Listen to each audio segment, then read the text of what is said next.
perkenalkan, nama saya Hilary Margareta Vivian Sutanto dari kelas 11-3. Pada kesempatan kali ini, saya akan menyampaikan apa sih itu termonika dan ikatan kimia. Tugas ini ditunjang untuk pengayaan maupun remedial saya. Baik, kita akan menjelaskan apa itu ikatan kimia terlebih dahulu. Ikatan kimia adalah gaya tarik-menarik antar atom-atom yang menyebabkan terbentuknya suatu senyawa. Misalnya antara atom A, H, dan O itu akan membentuk senyawa H2O. Nah, tujuan pembelajaran ikatan kimia ini adalah mencapai kestabilan konfigurasi elektron seperti gas mulia, baik itu oktet maupun duplet. Selanjutnya kita di sini akan membahas tentang jenis-jenis ikatan kimia. Ikatan yang pertama ada ikatan ion. Ikatan ion itu terjadi antara logam dan non-logam. Nah, prosesnya adalah transfer elektron dan atom logam menuju ke non-logam. Jadi akan ditransfer dari logam menuju ke non-logam. Nah, ciri-ciri senyawa ion ini adalah titik leleh dan bidih yang tinggi, larut dalam air, dan konduktor listrik dalam larutan. Selanjutnya, kita akan membahas tentang ikatan kovalen. Berbeda dengan ikatan ion yang merupakan logam dan non-logam, ikatan kovalen merupakan sama-sama non-logam. Jadi sebelah sini non-logam dan sini non-logam. Itu akan membentuk ikatan kovalen.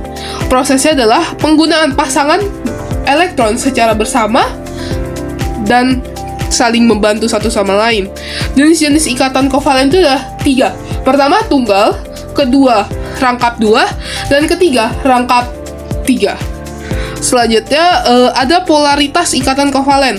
Yang pertama adalah polar, yaitu perbedaan elektronegativitas, dan non-polar, yaitu sama elektronegativitas. Selanjutnya adalah ikatan logam, yaitu adalah perpaduan antara logam dan logam sesuai dengan namanya. Proses ini yang terjadi adalah elektron valensi dan atom logam akan membentuk suatu larutan elektron untuk mengikat ion-ion positif.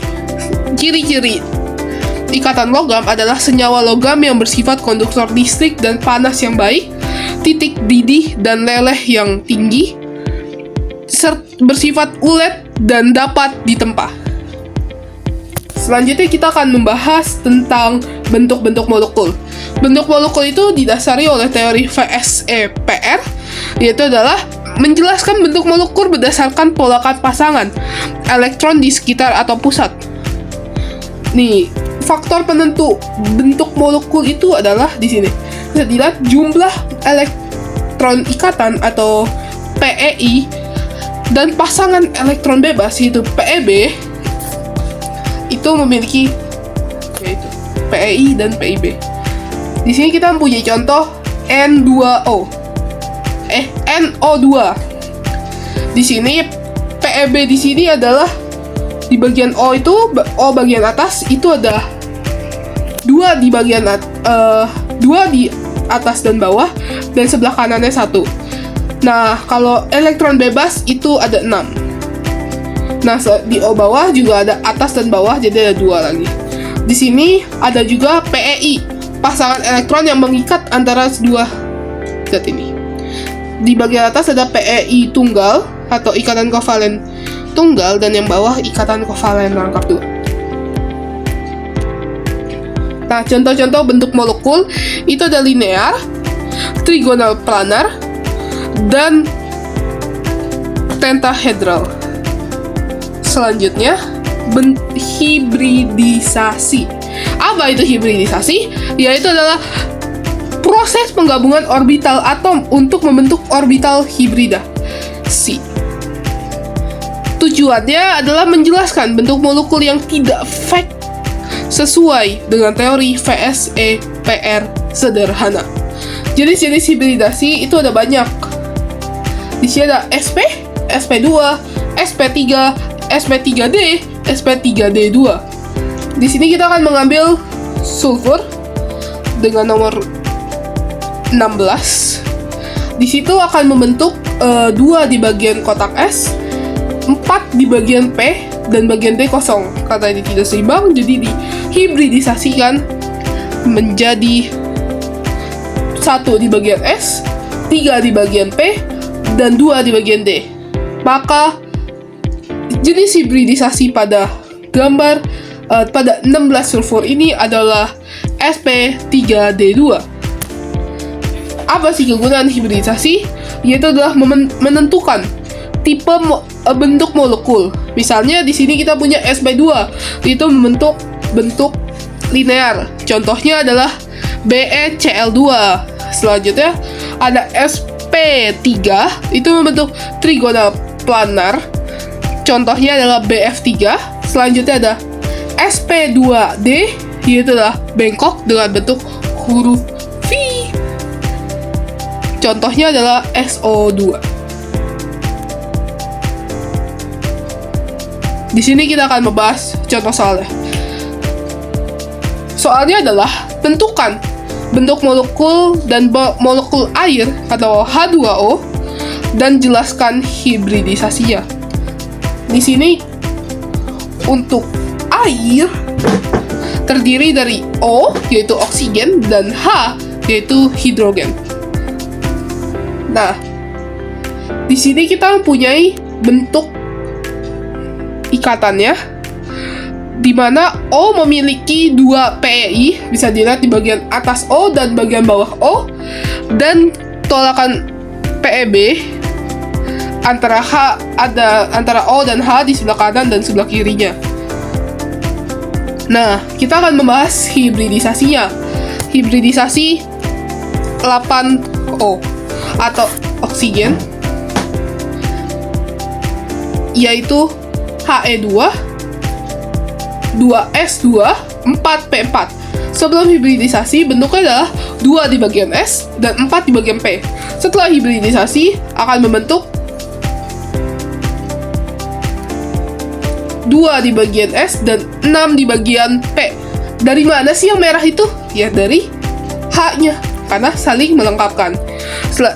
Jadi, atom A memiliki konfigurasi elektron valensi yaitu 2s2, 2p2, ada 4, 1 orbital S dan 3 orbital P pada atom O.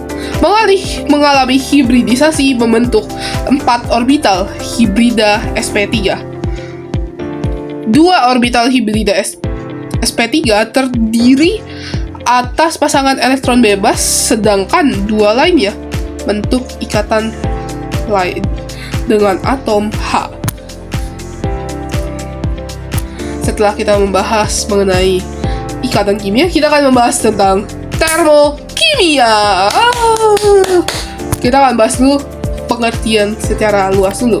Termokimia adalah ilmu yang mempelajari hubungan antara kalor dengan bentuk perubahan kimia atau fisika.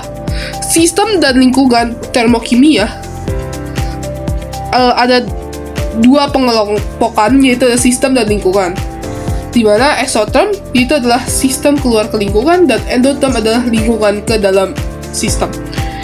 Hukum termodinamika adalah hukum yang menjadi dasar untuk mengatur perubahan dalam suatu sistem termokimia. Selanjutnya kita akan membahas tentang kalorimeter. Kalor itu adalah energi panas yang berpindah dari suhu tinggi ke suhu rendah. Kalorimeter itu alat ukurnya dari kalor. Selanjutnya kapasitas kalor, jumlah kalor yang diperlukan untuk menaikkan suhu 1 derajat Celcius. Selanjutnya kalor jenis, jumlah kalor yang diperlukan untuk menaikkan suhu 1 gram suatu zat sebesar 1 derajat Celcius. Selanjutnya kita akan membahas tentang entalpi. Entalpi adalah jumlah energi dalam suatu sistem ditambah dengan hasil kali tekanan dan volume. Perubahan entalpi atau biasa disebut dengan delta H, kalor yang diserap atau dilepaskan pada tekanan yang tepat. Nah, entalpi itu punya hukum dasar, yaitu hukum Hess. Dia bentuknya panah kayak vektor. Cuman dalam satu panah itu terdiri dari delta H-nya berapa kalor gitu, berapa entalpinya. Nanti kalau misalnya itu akan dibahas. Kokomehas itu adalah kalor reaksi total, sama dengan jumlah kalor reaksi tahap-tahap penyusunnya. Misalnya ada A, B, C, D. Dari A ke D itu 100. Entalpinya 100. A ke B itu 30, B ke C 20, dan C ke D itu 50. Sama-sama totalnya 100. Pengenalan entalpi pembentukan, pembakaran, dan penguraian. Entalpi pembentukan adalah kalor yang menyertai pembentukan satu mol senyawa dan unsur-unsurnya. Selanjutnya, entalpi pembakaran adalah kalor yang dilepaskan pada pembakaran satu mol suatu senyawa. Entalpi penguraian adalah kalor yang diperlukan untuk mengurai satu mol senyawa menjadi unsur-unsurnya. Jadi, entalpi pembentukan juga punya satuan atau biasa disebut delta HF, pembakaran disebut delta HC, dan penguraian disebut delta HD. Selanjutnya kita akan membahas contoh soal. Hitunglah perubahan entalpi pembakaran 1 mol metana atau biasa disebut CH4 jika diketahui entalpi pembentukan CO2 sama dengan minus 393,5 kJ per mol dan H2O berbentuk liquid sama dengan minus 285,8 kJ per mol dan CH4 berbentuk G adalah minus 74,8 kJ per mol. Jawabannya adalah reaksi pembentukan gas metana itu terdiri dari CH4 tanda panah, CO ditambah 2H2O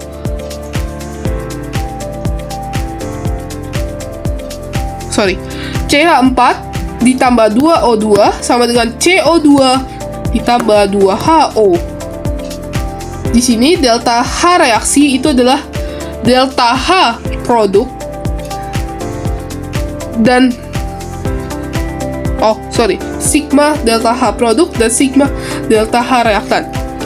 Yaitu di sini kita mempunyai diketahuinya ada 393 ditambah karena di sini 2O2, koefisiennya 2 dari O2 itu, maka besar pembentukan itu dikali 2, yaitu 2 kali minus 285,8.